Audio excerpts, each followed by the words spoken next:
With Nintendo Super Scope being in the shape of a gigantic bazooka, naturally we were all waiting for the day when a game would arrive that would involve an in-game bazooka. Finally, that game has arrived, so get ready for a Blitzkrieg. Bazooka Blitzkrieg.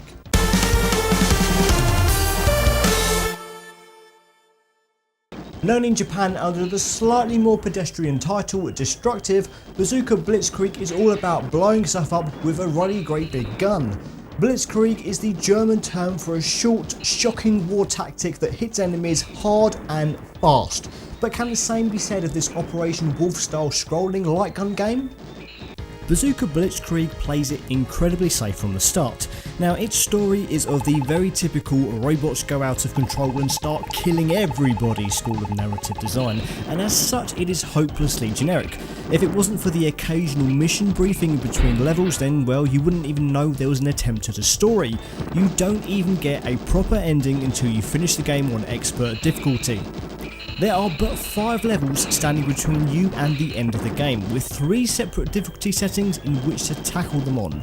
5 levels does not sound like a lot, especially when there is a checkpoint in each level and infinite continues as well, but Bazooka Blitzkrieg is surprisingly tough. The onslaught of enemies all take a fair few shots to kill, and they're constantly whittling your health down at the same time. Expect to die a lot, at least until you memorise the placement of every single enemy so you can promptly take them down before they do the same to you. Each level's boss is also a bit tricky, as their weak points aren't always too clear. Now, some bosses most definitely have a knack of defeating them, and again they are constantly firing missiles and bullets at you, so there is a certain sense of urgency to defeat them.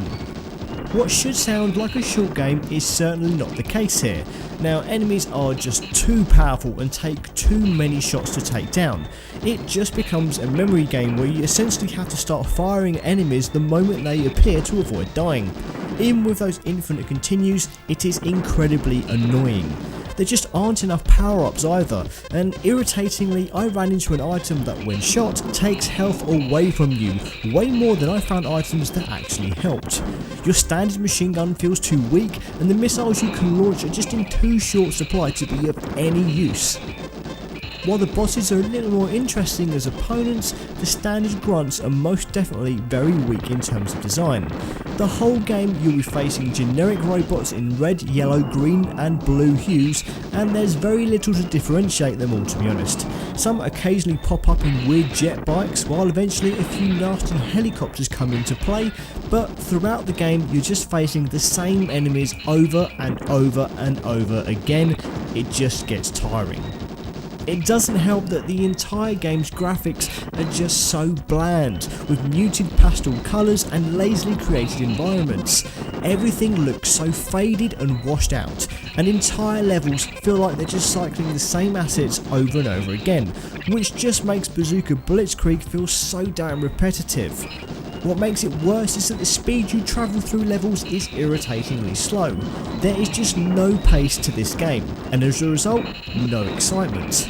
There is a positive inclusion to Bazooka Blitzkrieg though, and that's the boot camp mode, which is a part training, part multiplayer mode, where 1 to 4 players can pass the Super Scope around and tackle levels from the game in order to get the best score.